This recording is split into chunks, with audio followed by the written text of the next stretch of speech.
எழுதின சுவிசேஷம் 4ஆம் அதிகாரத்தில் இயேசு கிறிஸ்து பிசாசினால் சோதிக்கப்படுவதற்கு அந்த நாட்களில் அவர் வனாந்தரத்திற்கு கொண்டு போகப்பட்டார். 40 நாட்கள் இயேசு கிறிஸ்து உபவாசம் இருக்கிறார்.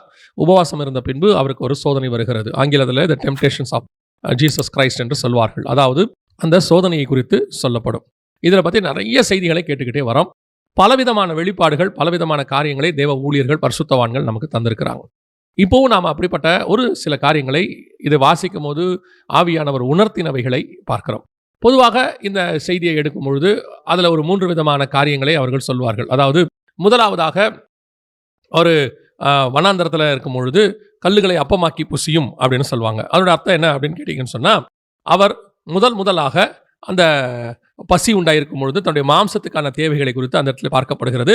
அதை வசனத்தினாலே இயேசு ஜெயித்தார் அப்படின்னு பார்க்கிறோம். அதற்கு பிறகு கொஞ்சம் ஒரு ஆவிக்குரிய வாழ்க்கையிலேயோ ஊழியத்திலேயோ ஒரு வளர்ச்சி வரும்போது, நான் சொல்றது மத்திய 4 உள்ளதை வளரும்போது ஒரு உப்பரிக்கையின் அனுபவம். உப்பரிக்கை என்பது ராஜாக்கள் இருக்கக்கூடியதான இடம், ராஜாக்கள் உலாவக்கூடியதான இடம். அதாவது தாவீது உப்பரிக்கையின் மேல் உலாவினான் அப்படின்னு இருக்குது. அப்புறம் நேபுகாத் நேச்சார் உப்பரிக்கை அந்த மேல இருந்தார், பலகனியில் இருந்தார் அப்படின்னு இருக்கு. அப்புறம் அப்சலோம் உப்பரிக்கையில் இருந்தார். இது ராஜாக்கள்லாம் இருக்கிற இடம். ஒரு உயர்வு வரும்பொழுது தாழ குதியும் என்று சொன்னான். அதோட அர்த்தம் என்னன்னா, ராஜாக்களாக இருக்கும் பொழுது நமக்கு கீழே விழுவதற்கான நிறைய வாய்ப்புகள் வரும். அந்த இடத்துல இருந்து கீழே நம்மளை தள்ளுறதுக்கு பிசாசு நிறைய யோசிப்பான்.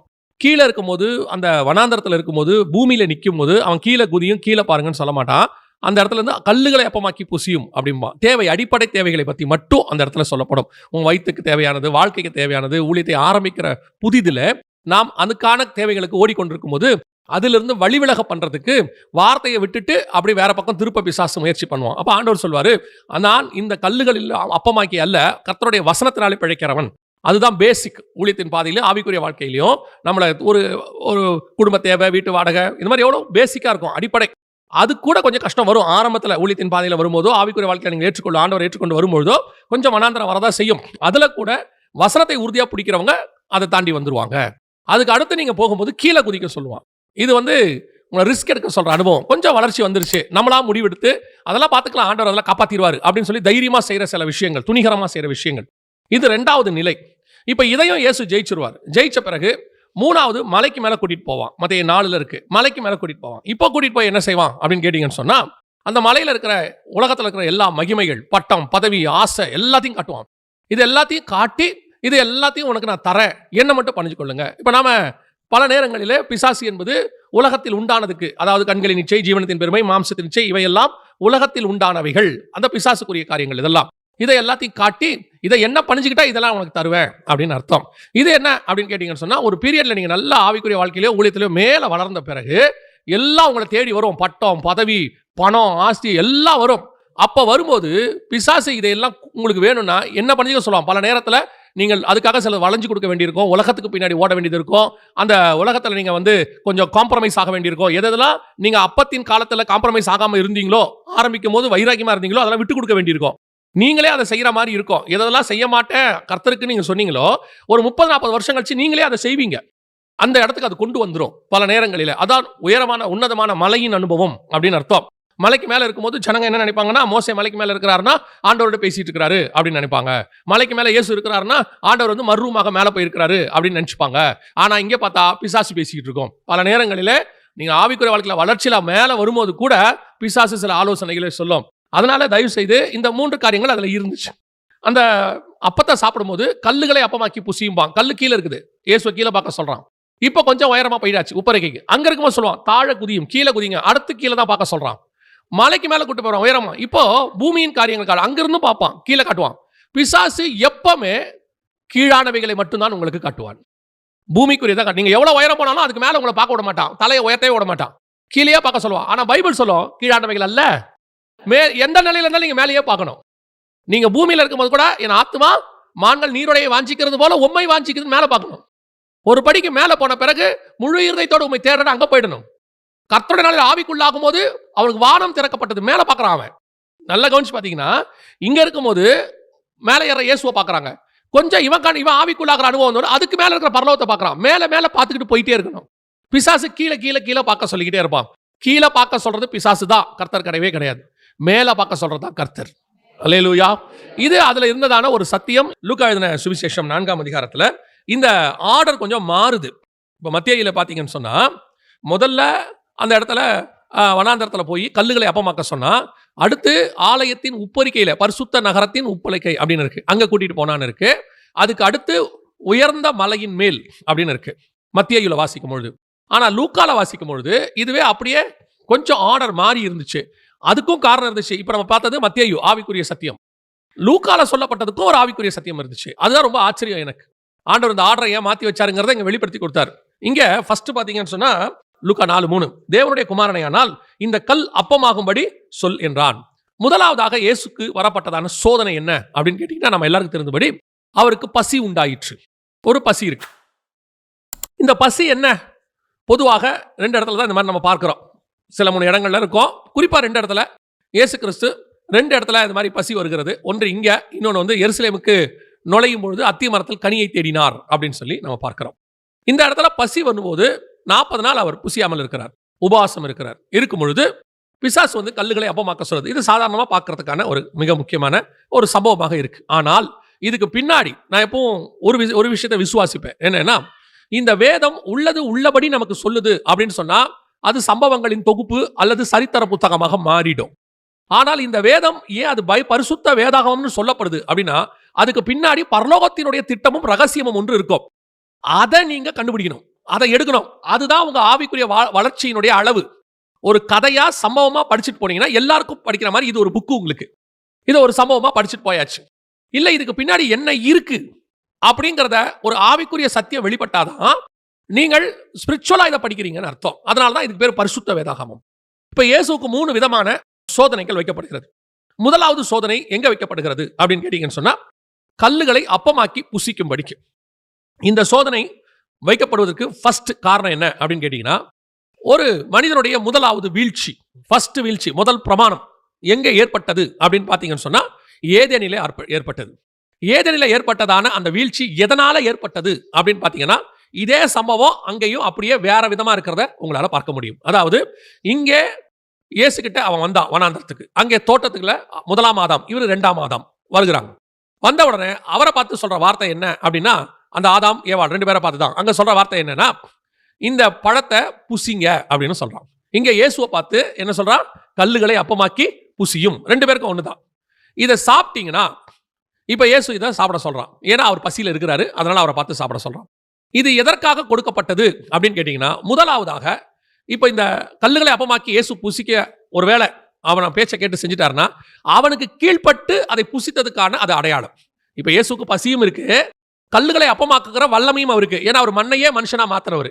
கல்லை அப்பமாக்குறது அவருக்கு ரொம்ப ஈஸி. ஆனால் இந்த இடத்துல வசனம் என்ன சொல்லுதுன்னா, 4வது வசனம் வாசிங்க. அவர் பிரதியுத்தரமாக, மனுஷன் அப்பத்தினாலே மாத்திரமல்ல ஒவ்வொரு வார்த்தையினாலும் பிழைப்பான் என்று எழுதி இருக்கிறது. இப்போ இவர் பிழைக்கிறதுக்கு, நீங்க பசி ஆயிட்டீங்க, இப்ப சாப்பிட்றதுக்கு ஒண்ணும் இல்லை, இந்த வனாந்தரத்துல நீங்க சாக போறீங்க, இந்த கல்லுகளை என்ன செய்யுங்க? அப்பமாக்கி சாப்பிட்டுடுங்க. ஏன்னா அவருக்கு அந்த வல்லமை இருக்குன்னு அவனுக்கு தெரியும். ஏன்னா அவர் ஏற்கனவே மண்ணையே பழமா மாத்தினவர், மண்ணையே மரமா மாத்தினவர், பூமியிலிருந்து முளைக்க பண்ணினார். அப்படிதான் இருக்குது. பூமியிலிருந்து எல்லாத்தையும் முளைக்க பண்ண தேவன் இவர்தான், தேவனாகிய கர்த்தர். அப்ப இவருக்கு ஒரு கல்லை அப்பமாக்க முடியாதா அப்படின்னா முடியும். அந்த அந்த அதிகாரம் அவருக்கு இருக்கு. இப்ப அவன் சொல்றான், இதை நீர் அப்பமாக்கி புசியும் அப்படின்னும் போது, முதலாம் ஆதாம் இவன் வார்த்தைக்கு கீழ்ப்படிந்து பழத்தை புசித்தான். ஆனா 2ஆம் ஆதாம் இவன் வார்த்தையை மறுத்தர். இதுதான் முதலாவது வெற்றி, முதல் பிரமாணம் அது. அதாவது ஓசியாவின் புஸ்தகத்தில் சொல்லும் பொழுது ஆண்டவர் சொல்றாரு, ஆதாம் என் உடன்படிக்கையை மீறினான் அப்படின்னு. என் உடன்படிக்கையை மீறின ஆதாமை போல அப்படின்னு வசனம் சொல்லும். அதோட அர்த்தம் என்னன்னா, கர்த்தர் அங்க ஒரு உடன்படிக்கை பண்ணியிருந்தாராம். என்ன உடன்படிக்கை பண்ணியிருந்தாரு? இந்த மொத்த ராஜ்யமும் நான் உனக்கு தரேன், சகலவற்றையும் நீ ஆண்டு கொள்ளு, ஆனா நீ ஒண்ணு மட்டும் செய்யணும். அதாவது பார்வன் வந்து யோசேப்பை பார்த்து ஒரு வார்த்தை சொல்லுவார், உங்களுக்கு ஞாபகம் இருக்கும்னு நினைக்கிறேன். நீ வந்து எல்லாத்துக்கும் உனக்கு கீழ்பட்டிருக்குது, சிங்காசனத்தில் மட்டும் நான் உனக்கு என்ன செய்வேன்? மேலாக இருப்பேன். அந்த மாதிரி ஆண்டவர் எல்லாத்தையும் ஆதாமுக்கு கீழ்படிச்சுட்டு, ஒரே ஒரு விஷயம் மட்டும் நீ சாப்பிடாத, இதுக்கு எனக்கு என் வார்த்தைக்கு நீ கீழ்படி, அவ்வளவுதான். இந்த மர விஷயத்துல என் வார்த்தைக்கு தான் நீ கீழ்படியணும் அப்படிங்கறத அங்க விஷயம். இப்ப அந்த ஒரு விஷயத்தை அவன் மேற்கொள்ளணும். யார் வந்து சொன்னாலும் அதை அவன் சாப்பிடக்கூடாது. எல்லாம் அவனுக்கு கீழ்பட்டிருக்கு, இது ஒண்ணு மட்டும் கீழ்படியில. இதை அவன் வந்து என்ன செய்யணும்? மீறணும். அதாவது யார் வந்து சொன்னாலும் அதை மீறி சொல்லணும். மாட்டேன், நான் சாப்பிட மாட்டேன், நான் கர்த்தருக்கு கீழ்படிக்கிறவன் அப்படின்னு சொல்லணும். இதுதான் அவனுக்கு வச்ச டெஸ்ட். இந்த உடன்படிக்கையை அவன் மீறினான் என்று வசனம் சொல்லுது. ஓசியாவின் புஸ்தகம் 6:7 வாசிங்க. அவர்களோ ஆதாமை போல் உடன்படிக்கையை மீறி அங்கே விரோதமாய் துரோகம் பண்ணினார்கள். இந்த சாப்பிட்டதை தான் கர்த்தர் சொல்றாரு, உடன்படிக்கையை மீறி. என்ன உடன்படிக்கை? எல்லாம் உனக்கு கீழ்ப்பட்டிருக்குதுப்பா, இதை மட்டும் நீ சாப்பிடாம இரு. இதே டெஸ்ட் திருப்பி இயேசுவுக்கும் வைக்கப்படுகிறது. இயேசுவுக்கு எல்லா அதிகாரமும் இருக்கு. இப்ப அவர் பரிசுத்த ஆவியானவர் இறங்கிட்டாரு.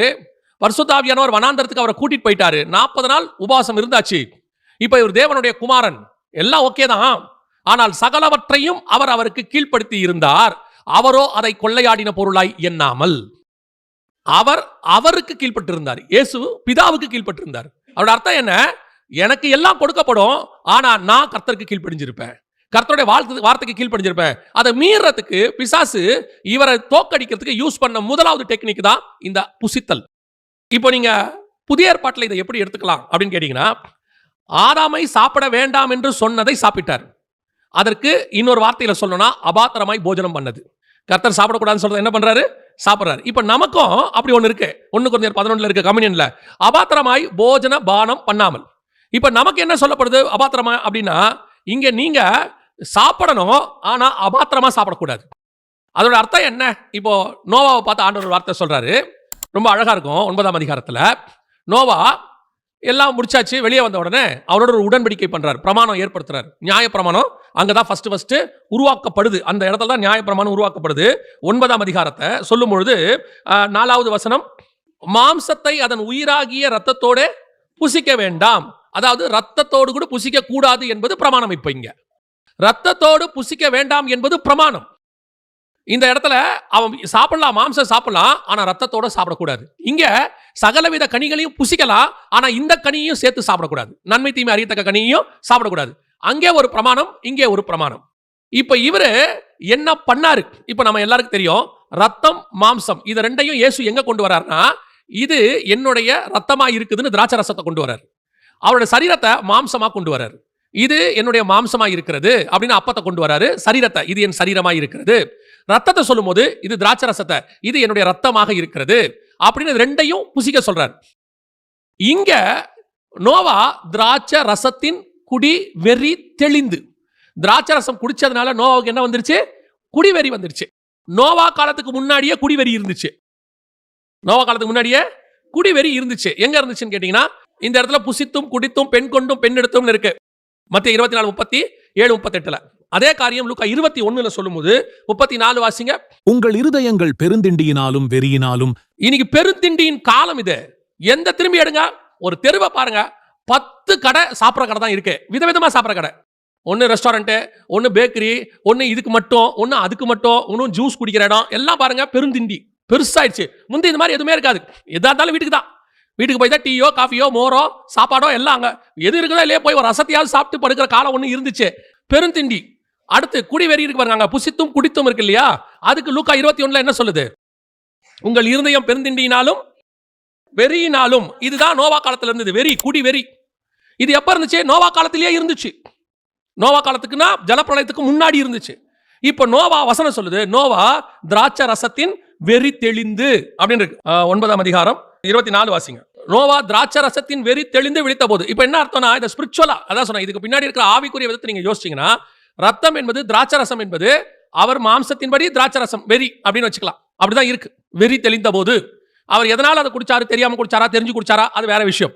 ஆனால் திராட்சை ரசத்தை அவர் குடிச்சார் அப்படின்னு அங்க இருக்கு. புதிய ஏற்பாட்டில் திராட்சை ரசம் என்பது ரத்தத்துக்கு ஈக்குவலாக இருக்கு. ஆண்டவர் அதுக்கு முன்னாடி என்ன பர்டிகுலரா ஒரு வேர்டு சொல்றாரு? மாம்சத்தை ரத்தத்தோடு என்ன செய்ய வேண்டாம்? புசிக்க வேண்டாம். அப்ப ரத்தத்தோடு புசிக்க வேண்டாம்னு கர்த்தர் சொன்னதை வெறும் உலக பிரகாரமா நீங்க எடுத்துக்கிட்டீங்கன்னா, நீங்க சாப்பிட்ற எத்தனையோ பொருள்ல ஒரு டாட் ரத்தமாவது இருக்கு. அப்ப ரத்தத்தோடு புசிக்க வேண்டாம் சொன்னது உலக பிரகாரமான காரியமா இருந்தாலும், அதை சொல்றதுக்கு பின்னாடி ஒரு ஆவிக்குரிய ரீசன் இருந்துச்சு. காரணம் என்ன? ரத்தம் என்பது இயேசு கிறிஸ்துவுக்கு வரப்போகிறதான உடன்படிக்கைக்கு அடையாளம். ஆட்டுக்குட்டி ரத்தம் சிந்த போது அதற்கான அடையாளம். இப்ப இவங்களுக்கு என்ன சொல்றாரு இந்த இடத்துல அப்படின்னா, மாம்சத்தை ரத்தத்தோடு என்ன செய்யாத, புசிக்காத. மாம்சம் என்பது அப்பம், அது உடன்படிக்கை வார்த்தை வசனம். ரத்தம் என்பது உடன்படிக்கை. அவர் புதிய வார்த்தையும் மாம்சம் ரத்தமும் ரெண்டும் சேர்ந்து கொடுப்பாரு. அவர் ரத்தத்தின் உடன்படிக்கை ஏற்படுத்துகிற வரைக்கும் நீங்க வெறும் மாம்சத்தை மட்டும் புசிங்க, பிரமாணம் மட்டும் இருக்கும், ஆனா மீட்பு இருக்காது. இயேசு வரும்போதுதான் பிரமாணமும் மீட்பும் உங்களுக்கு கிடைக்கும். ரெண்டும் அப்பதான் கிடைக்கும். அதுக்கு முன்னாடி நீங்க ஏதாவது மீட்புக்கான பிரமாணத்தை முயற்சி பண்ணீங்கன்னா அது விருதாவா போயிடும். இப்போ இஸ்ரவேல் ஜனங்க கானானுக்குள்ள பிரவேசின்னு கர்த்தர் சொன்னும் போது அவங்க பிரவேசிக்கல. அதுக்கப்புறம் மீட்பு 40 வருஷம் கழிச்சு தான் வரும். அவங்க சுத்தி வந்தாதான் மீட்பு, அப்பதான் உள்ள போனோம். இப்ப அவங்க என்ன பண்றாங்க, இல்ல 40 வருஷம் சுத்த முடியாது, இப்பவே உள்ள போனோம் அப்படின்னு முயற்சி பண்றாங்க, அடி வாங்கினாங்க. கர்த்தர் சொல்லும் போதுதான் மீட்பு வரும். அதுக்கு முன்னாடி மீட்புக்கு என்ன செய்யக்கூடாது, எதிர்பார்க்க கூடாது. இப்ப ஆதாம தோட்டத்தை விட்டு அனுப்புறாரு, அவன் போகல. இப்ப கர்த்தர் துரத்தி விட்டு அப்படின்னு இருக்கு. ஆதியாகமத்தின் புஸ்தகத்தை நீங்க 3ஆம் அதிகாரம் 23 வாசிங்க. அவன் எடுக்கப்பட்ட மண்ணை பண்படுத்த தேவனாகிய கர்த்தர் அவனை ஏதேன் தோட்டத்திலிருந்து அனுப்பிவிட்டார். அடுத்து என்ன சொல்லுது, அவர் மனுஷனை துரத்திவிட்டு. அப்ப அனுப்பி விட்டுக்கும் துரத்தி விட்டுக்கும் என்ன அர்த்தம், ஃபர்ஸ்ட் அனுப்புனாரு, அவன் என்ன செய்யல, போகல. அடுத்து வசனம் துரத்தி விட்டு ஓடா அப்படிங்கிறாரு. ஏன் ஓடல, நம்ம நிதானிக்கிறோம். உள்ளுக்குள்ள ஜீவ விருட்சம் இருக்கு, இவனுக்கு மரணம் இருக்கு. என கீழே ஆண்டவர் சொல்றாரு, இப்பொழுதும் தன் கையை நீட்டி ஜீவ விருட்சத்தின் கனியையும் பறித்து புசித்து விட்டு என்றென்றைக்கும் உயிரோடு கூட இராதபடிக்கு செய்ய வேண்டும். அப்படித்தானே இருக்குது. அப்போ உள்ளுக்குள்ள ஒரு பிரமாணம் இருக்கு, ஜீவனுக்கான பிரமாணம். அதை அவன் மாம்சத்தோடு புசிக்க விரும்புறான், பாவத்தோடு புசிக்க விரும்புறான். அப்படி புசிக்க கூடாது. புசிச்சா என்ன ஆகணும், அவன் பிசாசா மாறிடுவான். அதனால கர்த்தர் என்ன பண்றாரு, அவனை துரத்தி விட்டார். ஆனா இதே ஜீவ விருட்சத்தின் கனியை ஒரு நாள் தருவார். எப்ப தருவாரு, உன் மாம்சத்தை நீ ஜெயித்து விட்டு வரும்போது ஜெயம் கொள்ளுகிறவன் எவனோ அவனுக்கு பரதீசின் மத்தியில் இருக்கிற ஜீவ விருட்சத்தின் கனியை புசிக்க கொடுப்பேன். அப்ப கர்த்தர் ஒரு காரியத்தை செய்ய வேணான்னு அப்ப சொல்றாருன்னா பின்னாடி தருவாரு. இப்ப அதை செய்யக்கூடாதுன்னு அர்த்தம். பல நேரங்களில நாம் அதை அப்பவே செய்யணும்னு விரும்புறோம். இப்ப சொல்றாரு, மாம்சத்தை ரத்தத்தோடு புசிக்க வேண்டாம். அதோட ஆவிக்குரிய அர்த்தம் என்னன்னா, மாம்சமும் ரத்தமும் அப்பமும் ரசமும் சேர்ந்து ஒரு நாள் வரும், அப்ப நீங்க அதை புசிச்சா போடும். இப்ப மரியாள் வந்து கேட்கறாங்க, அவர்களுக்கு திராட்சை ரசம் இல்ல. இப்ப சொல்றாரு, உனக்கும் திராட்சை ரசம் கிடையாது, என் வேலை இன்னும் வரவில்லை, வரும்போது தான் நான் திராட்சை ரசத்தை எடுத்து கொடுப்பேன் அப்படின்னு சொல்றாரு. அப்ப இன்னைக்கு நாம இந்த இடத்தை எப்படி பார்க்கணும்? அப்ப அந்த இடத்துல நோவா அபாத்திரமாய் பானம் பண்ணினார். திராட்சை ரசத்தின் அந்த குடி வெறி தெளிந்து எழுந்தபோது இதே காரியத்தை தான் இயேசுகிட்டையும் சொல்றான், கல்லுகளை அப்பமாக்கி புசியும். அவன் அபாத்திரமா போஜனம் பண்ணா ஆதாம், இவர் அபாத்திரமா பானம் பண்ணாரு, போஜன பானம் பண்ணாரு. இப்ப நமக்கும் அபாத்திரமாய் போஜனம் பானம் பண்ணக்கூடாது என்று வேதம் சொல்லுது. அபாத்திரமாய் போஜன பானம் பண்ணக்கூடாது அப்படின்னு வேதம் சொல்லுது. இத நீங்களும் நானும் எப்படி எடுத்துக்கிறோம், கல்லுகளை அப்பமாக்கி புசி. இப்ப இதே அளவுல வசனத்துல எனக்கு போஜனம் உண்டு, அதுலதான் நான் பிழைக்கிறேனே ஒழிய, நித்திய ஜீவனை பெற்றுக்கொள்கிறேனே ஒழிய இந்த கல்லை அப்பமாக்குறதுனால இல்ல. அவனுக்கு கர்த்தர் வசனத்தினால ஜெயிக்கிறார். அங்கே ஆதாம் தோத்தா, இங்க இயேசு ஜெயிச்சிட்டாரு. எதை வச்சு ஜெயிக்கிறாரு, இந்த இடத்துல பசிக்காக அந்த சண்டை அங்க நடக்கல. பார்க்கறதுக்கு பசி மாதிரி இருக்கு. இது ஆதாமுக்கு வைக்கப்பட்ட சோதனை. அந்த முதலாவது பிரமாணம் ஆதாம் முதல் நோவா வரைக்கும் உள்ளது. இந்த முதலாவது பிரமாணத்தை இயேசு அங்கே ஜெயிக்கிறார். இங்கதான் பிசாசு ஆதாம தன் கையில எடுத்தது. சகலவற்றையும் அவங்ககிட்ட ஆதாம் விற்று போட்டான்னு பைபிள் சொல்லுது. அந்த முதல் பிரமாணம், முதல் சக்சஸ், ஃபர்ஸ்ட் ரவுண்டுன்னு வாங்க. அந்த பாக்ஸிங் ரெஸ்லிங்லாம் போகும்போது ஃபர்ஸ்ட் ரவுண்ட் அப்படிம்பாங்க. அந்த ஃபர்ஸ்ட் ரவுண்டுல அவர் ஆதாம் கிட்ட இவன் இழந்ததை அவர் திருப்பி பெற்றுக்கொள்கிறார். ஏன்னா வசனம் சொல்லுது இயேசுவை பத்தி, இழந்து போனவைகளை ரட்சிக்கும்படி மனுஷகுமாரன் வந்தார். அதுல ஃபர்ஸ்ட் பார்ட் கல்லுகளை அப்பமாக்கி புசியும் அப்படின்னா என்ன அர்த்தம், ஆதாம் சாப்பிட்டு இழந்தவைகளை இயேசு சாப்பிட மாட்டேன் என்று சொல்லி ஜெயித்து மீண்டுமாக வாங்கினார். அல்லேலூயா. இது முதலாவது. இரண்டாவது வாசிங்க, லூக்கா எழுதின சுவிசேஷம் 4ஆம் அதிகாரம் 5, 6 2 வாசிங்க. பின்பு பிசாசு அவரை உயர்ந்த மலையின் மேல் கொண்டு போய் உலகத்தின் சகல ராஜ்யங்களையும் ஒரு நிமிஷத்திலே அவருக்கு காண்பித்து, இவைகள் எல்லாவற்றின் மேலும் உள்ள அதிகாரத்தையும் இவைகளின் மகிமையையும் உமக்கு தருவேன், இவைகள் எனக்கு ஒப்புக் கொடுக்கப்பட்டிருக்கிறது, எனக்கு இஷ்டமானவனுக்கு இவைகளை கொடுக்கிறேன். இப்ப அவரை எங்க கூட்டிட்டு போறான்? இரண்டாவது மிக முக்கியமான இடம், உயர்ந்த மலைக்கு கூட்டிட்டு போய், நல்ல கவனிங்க, உயர்ந்த மலைக்கு கூட்டிட்டு போய் அந்த மலை மேல நிறுத்தி அதுக்கு கீழே இருக்கிற ராஜ்யங்கள் எல்லாவற்றையும் காண்பித்து, இவைகளை நான் உனக்கு தருவேன். இப்ப அதே மத்தேயுல சொல்லும் போது 4ஆம் அதிகாரத்துல அதே காரியத்தை சொல்லும் போது இன்னொரு வார்த்தையை சேர்த்து சொல்றாரு. 8வது வசனம் திருப்பி வாசிங்க, 4:8. மிகவும் உயர்ந்த மலையின் மேல், அதாவது இருக்கிறதுலே உயரமான மலை, மிகவும் உயர்ந்த மலையின் மேல். இங்க உயர்ந்த மலையின் மேல் கொண்டு போய் சகல ராஜ்யங்களும், இந்த இடத்துல ஒரு வார்த்தை சொல்றான் பாருங்க, இவைகள் எனக்கு ஒப்பு கொடுக்கப்பட்டிருக்கிறது. எப்போ ஒப்பு கொடுத்தது பிசாசுக்கு? இத ஆதாமுக்கு ஒப்பு கொடுக்கப்பட்டது இல்லையா?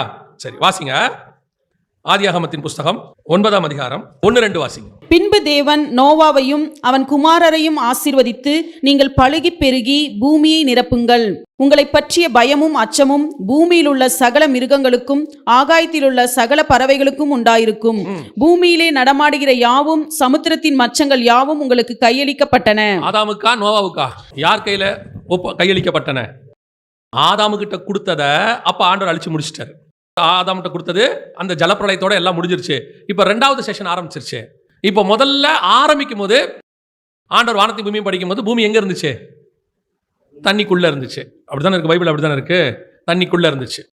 ஜலத்தின் மேல் ஆவியானவர் அசைவாடி கொண்டிருந்தார் அப்படின்னு இருக்கு. இப்போ ஆண்டவர் அந்த பூமிக்கு மேல் உள்ள தண்ணீரையும் கீழ் உள்ள தண்ணீரையும் வெவ்வேறாக பிரிக்கிறார். 2வது நாள் அதுக்கு பேர் ஆகாய விரிவு என்று பெயரிட்டார். 3வது நாள் பூமியில் உள்ள தண்ணீர் எல்லாம் ஒரு இடத்தில் சேர கடவுது, வெட்டாந்தரை உண்டாக கடவுது. அந்த வெட்டாந்தரையில மரம் செடி புல் பூண்டு எல்லாம் முளைத்தது. இது 3வது நாள். அப்படிதானே இருக்குது.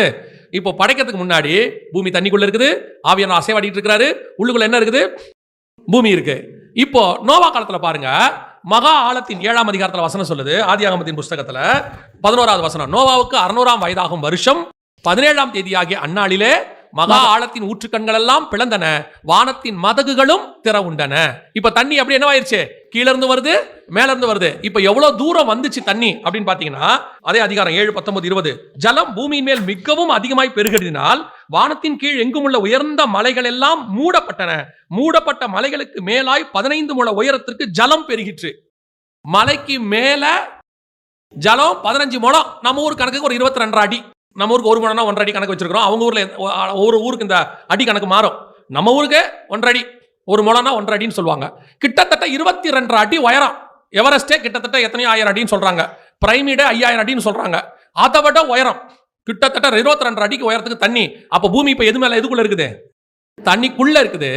அதுக்கு மேல பேழைக்குள்ள நோவா, அத பேழைக்குள்ள நோவாவும் புறாவும் ஆவியானவர் அசைவாடி கொண்டிருந்தார். அதே பழைய காரியம் வந்துருச்சு பாருங்க. இப்ப திருப்பி 1ஆம் அதிகாரத்தில் உள்ளது இங்கே திருப்பி வந்துருச்சு. அதே சேம் திங்.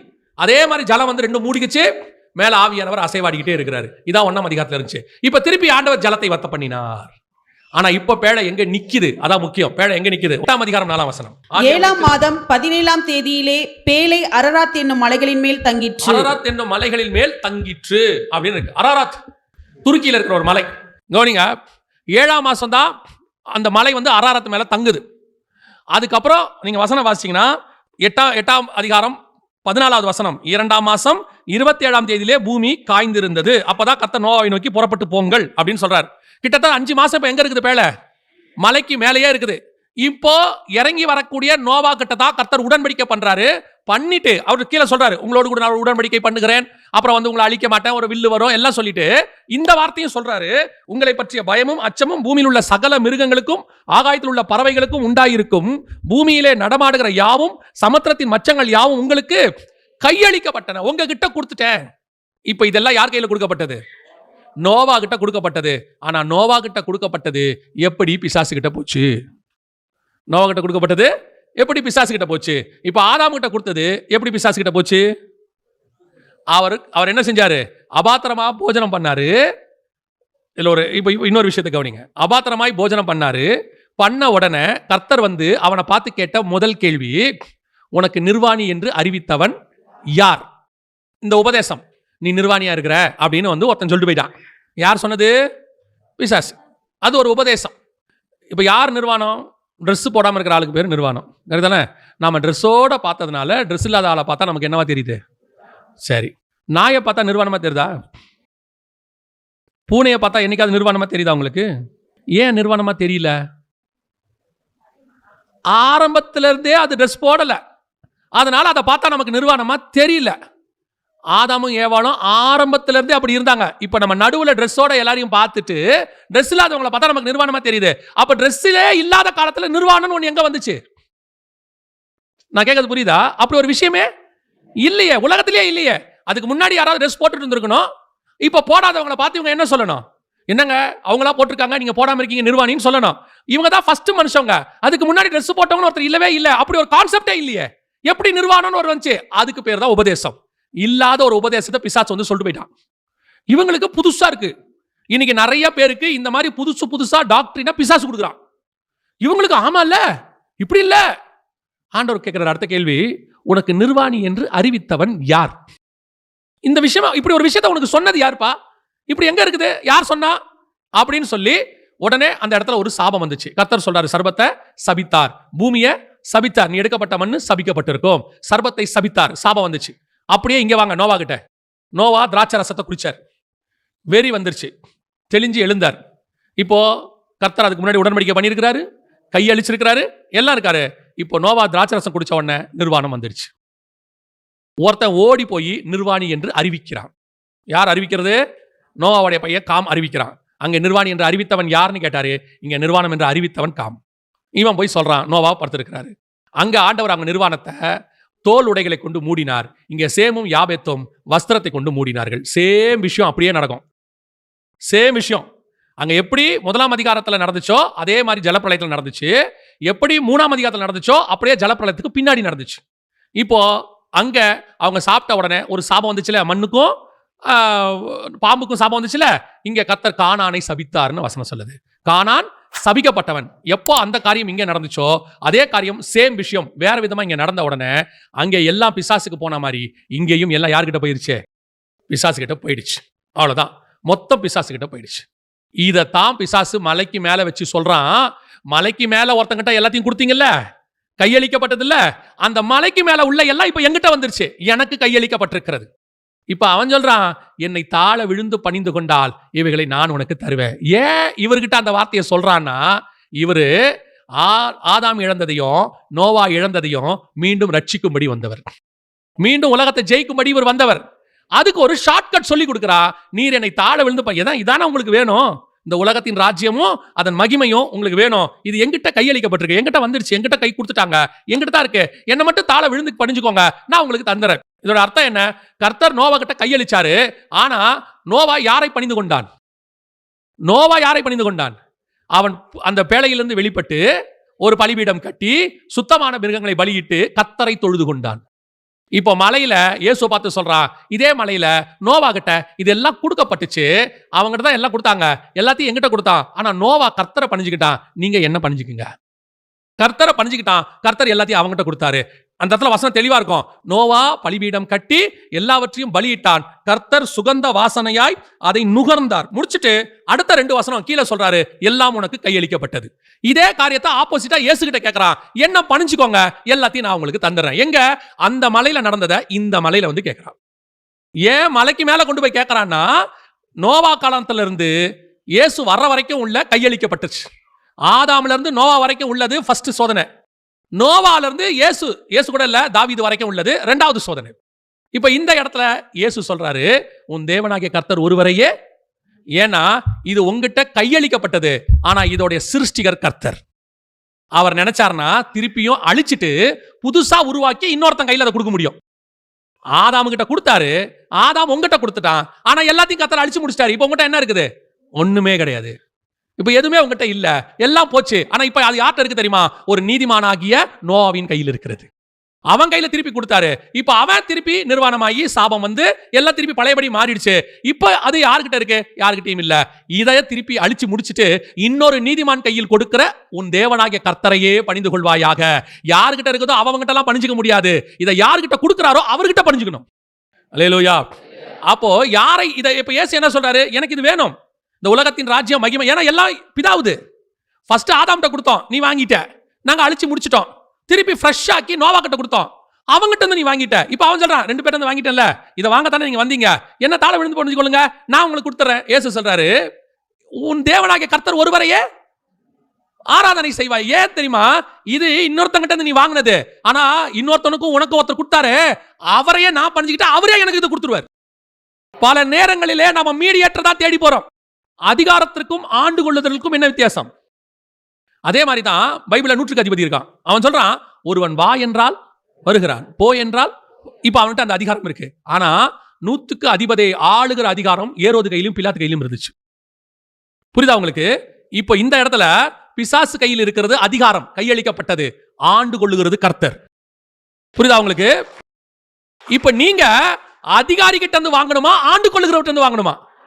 ஆண்டு கொள்ளுகிட்ட வந்து வாங்கணும். ஆனா அதிகாரி சொல்லுவான், பியூன் சொல்லுவான், என்ன சொல்லுவான் தெரியுமா? ஒரு 500 ரூபா கொடுங்க, நான் உங்களுக்கு சர்டிஃபிகேட்டை வாங்கி கொடுத்துறேன். அடுத்து அவன் சொல்லுவான், என்ன மீறி நீங்க வாங்கிடுவீங்களா? எப்படி வாங்குறீங்க நானும் பார்க்குறேன். பியூன்ட்ட சொல்லணும், இது பாரு, உனக்கு அவர் ஆண்டு கொள்றவர், அவர்கிட்ட வாங்குறது வாங்கி கொடுக்கறது உன் வேலையா கூட இருக்கும். ஆனா உள்ள உட்காந்துருக்காரு அவர் எங்க அப்பா, அவருக்கு நீ எனக்கு தேவையில்லை, நடுவுல நானே போய் நேரா அவர்கிட்ட வாங்கிப்பேன். அதத்தான் இயேசு சொல்றாரு, உன் தேவனாகிய கர்த்தர் ஒருவரையே பணிந்து கொள்வாயாக. ஏன்? நீ வாங்கி கொடுக்கிறவன் அவர் நேரா கொடுக்கிறவர், அவர் அதிகாரி இல்ல, அவர் ஆண்டு கொள்ளுகிறவர். அல்லேலூயா. இதுக்கு தான் மலைக்கு மேல கூட்டிட்டு போனா. மலைக்கு மேல கூட்டிட்டு போய் ஏன் இந்த காரியத்தை காண்பித்தானா? இது மலையின் மேல் கொடுக்கப்பட்ட அதிகாரம். அந்த அதிகாரம் என் கையில இருக்கு.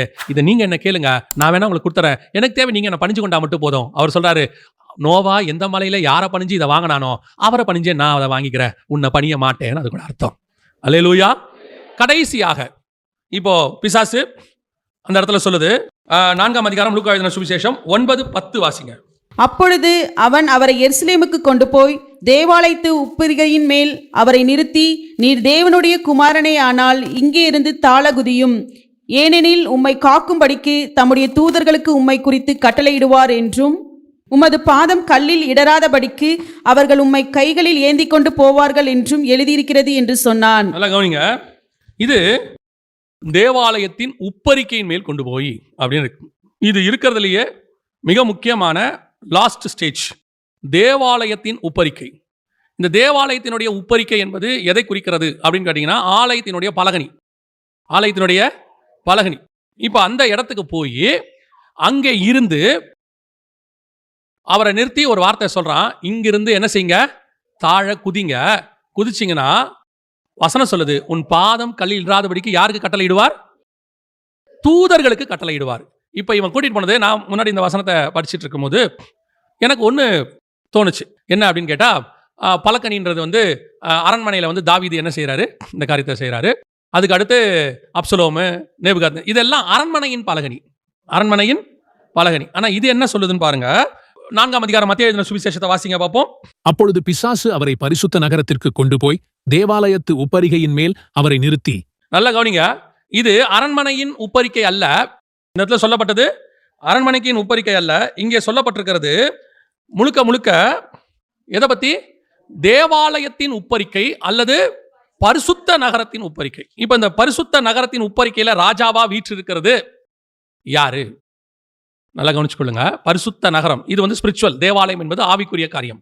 இந்த ஆவிக்குரிய காரியத்துல தேவாலயத்துல இயேசு வர்றதுக்கு முன்னாடி வரைக்கும் இந்த தேவாலயத்தின் உப்பரிக்கையோ அதுக்கு மேல யாருடைய கண்ட்ரோலுக்கு போயிருச்சு? முதல்ல ஆதாமிலிருந்து யார் வரைக்கும்? நோவா வரைக்கும். ரெண்டாவது நோவாவிலிருந்து தேவாலயம் உண்டாகிற வரைக்கும், சாலமோன் காலம் வரைக்கும் உள்ளதை யார்கிட்ட வந்துருச்சு? பிசாசு கிட்ட வந்துருச்சு. இப்ப தேவாலயம் ஸ்பிரிச்சுவல். இந்த தேவாலயத்தை கர்த்தர் கட்டினாரு, செருபாபேலை வச்சு கட்டினாரு. முந்தின மகிமையை பார்க்கலாம், பிந்தின ஆலயத்தின் மகிமை பெரிதாக இருக்கும்னு சொன்னாரு. அந்த ஆலயம் தான் அது தேவாலயத்தின் உப்பரிக்கை. எல்லா ஜனங்களாலும் விரும்பப்படுகிறவர் அதில் உலாவுவார்னு இருக்குது. ஒரு கல்லின் மேல் ஒரு கல் வைத்து கட்டப்பட்டதுன்னு ஆகாயில இருக்குது.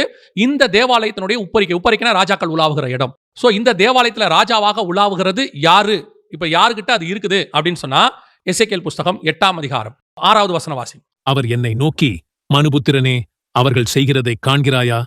என் பரிசுத்த ஸ்தலத்தை விட்டு என்னை தூரமாய் போக பண்ணும்படியான இஸ்ரவேல் வம்சத்தார் இங்கே செய்கிற மிகுந்த அருவருப்புகளை காண்கிறாய் அல்லவா? இதிலும் அதிக அருவருப்புகளை இன்னமும் காண்பாய் என்று சொல்லி. இப்போ இஸ்ரவேல் வம்சத்தார் செய்கிற மிகுந்த அருவருப்புகளை, ஏன்னா ஆலயத்துக்குள்ள யார் வந்துட்டா? பிசாசு வந்துடுச்சு. பிசாசு வந்து உள்ளுக்குள்ள பிசாசு உட்கார்ந்திருக்கு. நீங்க அந்த 8ஆம் அதிகாரத்தை நீங்க வாசிக்கும் போது 3ஆம் வசனம் வாசிங்க. கை போல் தோன்றினதை அவர் நீட்டி என் தலைமயிரை பிடித்து என்னை தூக்கினார். ஆவியானவர் என்னை பூமிக்கும் வானத்துக்கும் நடுவே கொண்டு போய் தேவ தரிசனத்திலே என்னை எருசலேமில் வடதிசைக்கு எதிரான உள்வாசலின் நடையிலே விட்டார். அங்கே எரிச்சல் உண்டாக்குகிற விக்கிரகத்தின் ஸ்தானம் இருந்தது. எரிச்சல் உண்டாக்குகிற விக்கிரகத்தின் ஸ்தானம் இருந்தது. எங்க இருந்துச்சு? தேவாலயத்துக்குள்ள இருந்துச்சு. இப்ப அந்த தேவாலயத்தை முழுக்க முழுக்க கர்த்தர் என்ன சொல்றாரு? இந்த தேவாலயத்துக்குள்ள அருவருப்பு வந்துடுச்சு. அந்த ஆலயம் முழுக்க முழுக்க பிசாசு கண்ட்ரோலுக்கு போயிடுச்சு. இப்ப இந்த ஆலயத்தின் காரியங்கள் எல்லாம் நடைபெற ஆரம்பிச்சிருச்சு. இப்ப இயேசு வரும்போதும் ஆலயம் எப்படிதான் இருக்குதுன்னா, எல்லாம் ஸ்பிரிச்சுவலி பயங்கர காலி. இப்ப அவன் என்ன சொல்றான்? இந்த தேவாலயத்தின் உப்பரிகைக்கு மேல கொண்டு போயிட்டான். கொண்டு போயிட்டு ஆண்டவரை பார்த்து சொன்ன வார்த்தை, தாழ குதியும். ஏன் அப்படின்னு கேட்டீங்கன்னா, நான் தியானிச்சதை உங்களுக்கு நான் சொல்றேன். எனக்கு இதை படிக்கும் போது, ஒரு காலத்துல இந்த பிசாசு ஆண்டவருக்கு கீழே இருந்து, அவர் மேல சிங்காசனத்தில் உட்கார்ந்திருக்காரு, இவன் கீழே தேவனுக்கு முன்பாக நிற்கிறவனாக இருந்தான். கேருப், காப்பாற்றுவதாக உண்டாக்கப்பட்ட கேருப். இவனை தான் கர்த்தர் அங்கிருந்து கீழே தள்ளினார். இவர் தான் அவனை என்ன பண்ணியிருக்கிறாரு? கீழே தள்ளி இருக்கிறாரு. இவன் கர்த்தரை ஆராதிக்க வேண்டியவன், இரவும் பகலும் கர்த்தரை ஆராதிக்க வேண்டிய தூதன். ஆனா நடந்தது என்னன்னா, நான் ஆராதனை கூட்டத்துக்கு தலைவனாவேன். ஏசாயா தீர்க்க தரிசன புஸ்தகத்துல 14:13 வாசிங்க. நான் வானத்துக்கு ஏறுவேன், வானத்துக்கு ஏறுவேன், தேவனுடைய நட்சத்திரங்களுக்கு மேலாக என் சிங்காசனத்தை உயர்த்துவேன், வடபுறங்களில் உள்ள ஆராதனை கூட்டத்தின் பர்வதத்திலே வீற்றிருப்பேன் என்றும், நான் மேகங்களுக்கு மேலாக உன்னதங்களில் ஏறுவேன், உன்னதமானவருக்கு ஒப்பாவேன் என்றும் நீ உன் இருதயத்தில் சொன்னாயே. இப்ப இங்க நடந்தது என்ன? அதுல கொஞ்சம் வசனத்தை நல்லா கவனிச்சு பாருங்க. வடபுறத்தில் உள்ள ஆராதனை கூட்டத்தின் பர்வதம், இது சியோனில் இருக்கிறது, பரலோகத்தில் இருக்கிறது சொல்லப்பட்டிருக்கு. அதே மாதிரி பூமியிலையும் கர்த்தருக்கு வடபுறத்தில் ஒரு பர்வதத்தில் ஆராதனை ஸ்தலம் கர்த்தருக்கு இருக்கு. அது எதுன்னு கேட்டீங்கன்னா எருசலேம் தான் வடபுறத்தில் உள்ள நகரம். அங்க டெம்பிள் மவுண்டன் ஒரு மலை இருந்துச்சு. அந்த மலையில தான் தேவனுடைய ஆலயம் இருந்துச்சு. இப்ப அங்க வேற ஒண்ணு இருக்கு, அந்த இடத்துல ஆலயம் இருந்துச்சு. அந்த ஆலயத்தில் தான் கர்த்தர், செருபாபேல் ஆலயம் அதுதான், அதுலதான் கர்த்தர் உலாவிக்கிட்டு இருந்தார், அதுலதான் கர்த்தர் செஞ்சுக்கிட்டு இருந்தாரு, எல்லாம் நடந்துச்சு. அதுதான் செருபாபேல் ஆண்டவர் சொல்லுவாரு. இப்போ இதே மாதிரி பரலோகத்துல இருந்து அவன் கீழே தள்ளப்பட்டான். பரலோகத்துல 2வது வானத்துல இருந்து அவன் கீழே தள்ளப்பட்டு எதுக்காக? நான் அந்த இடத்துல ஆராதனை கூட தலைவனா இருப்பேன், நான் அந்த இடத்துல உட்காருவேன். அப்படி தள்ளப்பட்டவன் கீழே வந்து இங்க இருக்கிற மாடல், எருசலேம்ல இருக்கிற அவருடைய ஆலயத்தின் மாடல் எது? பரலோகத்தில் இருக்கக்கூடிய வடபுறத்தில் உள்ள சீயோன் பர்வதத்தில் இருக்கக்கூடியதான ஆலயம் மாதிரி இங்க வடபுறத்தில் உள்ள பர்வதம், இங்க எருசலேம் டெம்பிள் மவுண்ட்ல உள்ள ஆலயத்துல அவன் வந்து உட்காந்துக்கிட்டான். தள்ளின உடனே யூதர்களை ஏமாத்தி, இஸ்ரவேலை ஏமாத்தி சிலை வழிபாடு கொண்டு வந்து உள்ளுக்குள்ள உட்காந்துக்கிட்டான். இப்ப இவரு இதையும் ஜெயிக்கணும், இவர் இதையும் வாங்கணும். ஏன்னா இவரு யூதர்களுக்கு தேவனாக மாறணும், மேசியாவாக மாறணும். இப்ப 3வது இவர் கொண்டு போய் என்ன பண்றான்? நீங்க உருவாக்கி வடபுறத்தில் உள்ள இந்த நகரத்தை வாங்க தானே வந்தீங்க, என்னை எப்படி கீழே தள்ளினீங்களோ அதே வார்த்தை இவரை சொல்றா, கீழே குதியும். எந்த இடத்துல குதிங்க? உங்க ஆராதனை ஸ்தலத்துல இருந்து கீழே குதிங்க. என்ன ஆராதனை ஸ்தலத்துல இருந்து கீழே தள்ளினீங்கல்ல, இப்ப இதுக்கு தானே வந்தீங்க, என்ன தள்ளினீங்க, நான் பாதாளத்துக்கு போயிட்டேன். உங்களை தான் நீங்க கீழே விழுந்தீங்கன்னா உங்களை காப்பாத்துறதுக்கு ஆள் இருக்குதே, உங்களுக்கு தான் தூதர்கள் 1000 பேர் இருக்கிறாங்களே, என்ன நீங்க தள்ளும் போது தூதரோட தள்ளிட்டீங்க, நான் கீழே வந்து விழுந்துட்டேன், பாதாளத்துல விழுந்துட்டேன், என்ன நான் இங்க இருக்கிறேன், ஆனா நீங்க விழுந்தா உங்களை தான் தூதர்கள் காப்பாத்துவாங்களே. அப்படி இவன் செய்ததை அவரை வைத்து செய்வதற்கு, ஏன்னா இவர் விரும்பினது அந்த ஆலயம் அவர் உலாவர ஆலயமாக இருக்கணும். இப்ப இயேசு சொன்னாரு, உன் தேவனாகிய கர்த்தரை பரிசித்து பாராதிருப்பாயாக, உன் தேவனாகிய கர்த்தரை பரிசித்து பாராதிருப்பாயாக. அதோட அர்த்தம் என்ன அப்படின்னு பாத்தீங்கன்னு சொன்னா, இதை வந்து நம்ம சோதிக்காத அப்படின்னு தமிழ்ல எடுத்துக்கிறோம் இல்லையா, சோதித்து பார்க்காத அப்படின்ற இருக்கு இல்லையா, அதே மாதிரிதான் டெஸ்ட் பண்ணக்கூடாது, ஆராதனை பண்ணக்கூடாது அப்படின்னு நம்ம சொல்றோம் இங்கிலீஷ்ல. அதே இன்னொரு வார்த்தை என்ன சொல்லுது அப்படின்னு கேட்டா, இந்த இடத்துல இருந்து அவரை ரிமூவ் பண்ண பாக்குறான். அவன் உப்பரிகையில இருந்து என்ன செய்ய பாக்குறான்? ரிமூவ் பண்ணி, இனிமேட்டு இந்த இடத்துல நீங்க இல்ல, நான் பாதாளத்துல விழுந்த மாதிரி நீங்களும் பாதாளத்துல விழுங்க. இப்ப இயேசு சொல்றாரு, உன் தேவனாகிய கர்த்தரை அவரை நீ என்ன செய்யாத, பரிசித்து பாராதிருப்பாயாக. அவரை சோதிக்காதன்னு அர்த்தம். அவர் என்ன செய்யாத, சோதிக்காத. இப்போ எவ்வளோ ஒரு ஆச்சரியம் பாருங்க. இப்போ பிசாசு அவரை விட்டு விலகி போனான். வசனம் என்ன சொல்லுது அந்த இடத்துல? லூக்கா 4 இதை சொன்ன உடனே 13வது வசனம் 4. பிசாசானவன் சோதனை எல்லாம் முடித்த பின்பு சில காலம் அவரை விட்டு விலகி போனான். போயிட்டான். இப்ப அவ்வளவுதான், முடிஞ்சிருச்சு. இப்போ இயேசு ஆதாம் கிட்ட இருந்து கொடுத்ததை ஜெயிச்சிட்டார், சாப்பிட மாட்டேன்னு சொல்லி ஜெயிச்சிட்டார். 2வது மலைக்கு மேல காண்பிக்கப்பட்டதை உன்ன ஆராதனை பண்ண மாட்டேன், இதை கொடுக்கிறவரை தான் நான் ஆராதனை பண்ணுவேன், அவர்கிட்ட வாங்கிக்கிறேன்னு சொல்லிட்டாரு. கடைசியா தேவாலயத்தையும் ஜெயிச்சார். எப்படி ஜெயிச்சார் வாசிங்க, யோவான் 10:23 வாசிங்க. இயேசு தேவாலயத்தில் சாலமோனுடைய மண்டபத்திலே உலாவிக் கொண்டிருந்தார். இயேசு தேவாலயத்தில் சாலமோனுடைய மண்டபத்தில், அதான் உப்பரிக்கை, ராஜாவுடைய உப்பரிக்கை, சாலமோன் மண்டபத்தில் உலாவிக் கொண்டிருந்தார். எந்த உலாவிக்கிட்டு இருந்தாரு? இவன் எங்க இருந்தான்? அந்த நீங்க 14ஆம் அதிகாரம் எசேக்கியேல்ல வாசிங்களே, அவன் எங்க இருந்தான்? கர்த்தருடைய இதுக்கு நடுவுல அவன் உலாவிக் கொண்டிருக்கிறவனாக இருந்தான். யாரு? பிசாசு. எசேக்கியேல் 28:14. நீ காப்பாற்றுகிறதற்காக அபிஷேகம் பண்ணப்பட்ட கேருப், தேவனுடைய பரிசுத்த பர்வதத்தில் உன்னை வைத்தேன், அக்கினிமயமான கற்களின் நடுவே உலாவினாய். அக்கினிமயமான கற்களுக்கு நடுவே நீ உலாவினாய். இவன் உலாவிட்டு இருந்தான் பாருங்க, அதோடைய மாடல் தான் கீழே இருக்கிறது.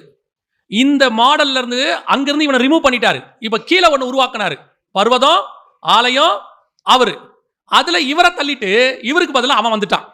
இப்ப அந்த இடத்துல இருந்து இயேசு திருப்பி உலாவணும், திருப்பி அதை எடுக்கணும், அந்த ஆலயத்தின் பருவத்தை அவர் கையில எடுக்கணும். இப்ப திருப்பி ஆலயத்துக்கு கூட்டிட்டு போறான்.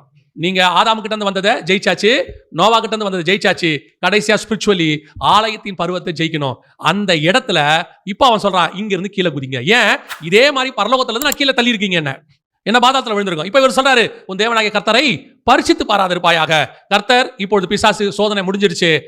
இயேசு சொல்றாரு, சிலுவைக்கு போறதுக்கு முன்னாடி சொல்றாரு இயேசு, இன்னும் சிலுவைக்கே போல. அவர் சொல்றாரு, திடம் கொள்ளுங்கள், நான் உலகத்தை ஜெயித்தேன். எப்படி ஜெயிச்சாரு? முதல் ரவுண்டிலே இந்த 3ஐயும் ஜெயிச்சு முடிச்சிட்டாரு. இந்த மாதிரி ஒவ்வொன்றா இயேசு ஜெயிச்சுக்கிட்டே வந்துட்டாரு. கடைசியா இப்போ ஆதாம் கிட்ட கொடுத்தது இயேசு கிட்ட தான் இருக்குன்றதுக்கு என்ன ப்ரூஃப்? வாசிங்க, முடிக்கலாம். வெளிப்படுத்தின விசேஷம் 1ஆம் அதிகாரம் 5வது வசனம் வாசிங்க. உண்மையுள்ள சாட்சியும் உண்மையுள்ள சாட்சியும் மரித்தோரிலிருந்து முதற் பிறந்தவரும் மரித்தோரிலிருந்து முதற் பிறந்தவரும் பூமியின் ராஜாக்களுக்கு அதிபதியுமாகிய பூமியின் ராஜாக்களுக்கு அதிபதியுமாகிய அப்படின்னா என்ன அர்த்தம்? ஆதாம் கிட்ட ஆண்டு கொள்ளுங்கள்னு சொன்னாரு, நோவா கிட்ட கையளிக்கப்பட்டதுன்னு சொன்னாரு. இது எல்லாம் இப்பொழுது இவர் கைக்கு வந்து சேர்ந்து விட்டது என்று அர்த்தம். சகலவற்றுக்கும் இவர் தான் ராஜாவாக இருக்கிறார். ஆதாம் கிட்ட இருந்து வந்ததை அப்பத்தின் மூலமா அவன் சாப்பிட்டு தோத்ததை இவர் சாப்பிட்டு ஜெயிச்சார். அங்க நிர்வாணத்தின் மூலமா மலைக்கு மேல வந்து கையளிக்கப்பட்டதை இவர் மலைக்கு மேல போய் வாங்கிட்டு வந்துட்டாரு. கட்டப்பட்ட ஆலயத்திற்குள்ள இருந்த உலாவின இடத்தை அவங்கிட்ட இருந்து இவர் வாங்கிட்டாரு. இப்ப இவர் மத்தியஸ்தராக நமக்கு நின்று கொண்டிருக்கிறார். இப்ப கர்த்தர் சொல்றாரு, இது எல்லாத்துக்கும் அதிபதி நானாக இருக்கிறேன். உண்மையுள்ள சாட்சியும் மரித்தோரிலிருந்து முதல் பிறந்தவரும் பூமியின் ராஜாக்களுக்கு அதிபதியுமாகிய இயேசு கிறிஸ்து. இயேசு கிறிஸ்துனுடைய முதலாவது சோதனைக்கு பின்னாடி இந்த 3 வெற்றிகள் இருக்கிறது. இந்த 3 ஜெயம். இப்போ இந்த 3ஐயும் இயேசு ஜெயிச்சிட்டாரு. நம்ம அப்பா எல்லாத்தையும் ஜெயிச்சு முடிச்சிட்டாரு. வசனம் சொல்லுது, நான் உங்களுக்கு எல்லாவற்றையும் கொடுத்தேன். நான் எங்கிட்ட இருக்கிற எல்லாத்தையும் நான் என்ன பண்ணிட்டேன்? உங்களுக்கு கொடுத்துட்டேன். அப்போ கர்த்தர் சகலவற்றின் மேலும் நம்மை அதிகாரிகளாக வைத்திருக்கிறார். அல்லேலூயா. என்னைக்கு ஆண்டவராக இயேசு கிறிஸ்துவை சொந்த ரட்சகராக ஏற்றுக்கொண்டு அவருடைய ரத்தத்தாலே கழுவப்பட்டு உள்ளே வந்துட்டீங்களோ, இவர் பூமியின் ராஜாக்களுக்கு அதிபதி. அவனோ தலை நசுக்கப்பட்ட பிசாசு. அவன் தரையிலையும் தோத்தவன், மலையிலையும் தோத்தவன், ஆலயத்திலையும் தோத்தவன். நம்ம ஆண்டவர் தரையிலையும் ஜெயிச்சவரு, மலையிலையும் ஜெயிச்சவரு, உப்பரிக்கையில ஜெயிச்சவரு. அவர் அதற்கு மேலாக காற்றையும் கடலையும் ஜெயிச்ச ஆண்டவர். அந்த தேவன் நம்முடைய தேவனாக இருக்கிறார். அந்த தகப்பன் நம்முடைய தகப்பனாக இருக்கிறார். அப்படி இருக்கும்போது ஏன் உங்களுக்கு பயம்? இன்னைக்கு ஒரு கூட்டம் ஆண்டவருக்கு பயப்படுறதை விட பிசாசுக்கு பயந்துகிட்டு இருக்குது. உங்களுக்கு விரோதமாய் உருவாக்கப்படுகிற எந்த ஆயுதமும் வாய்க்காதே போகும். ஒரு ஆயுதம் கூட வாய்க்காது. கர்த்தர் நம்முடைய ரட்சகர் ஜெயம் பெற்ற தேவனாக இருக்கிறார். அல்லேலூயா. நீங்களும் நானும் அவருடைய பிள்ளைகளாக இருக்கிறோம்.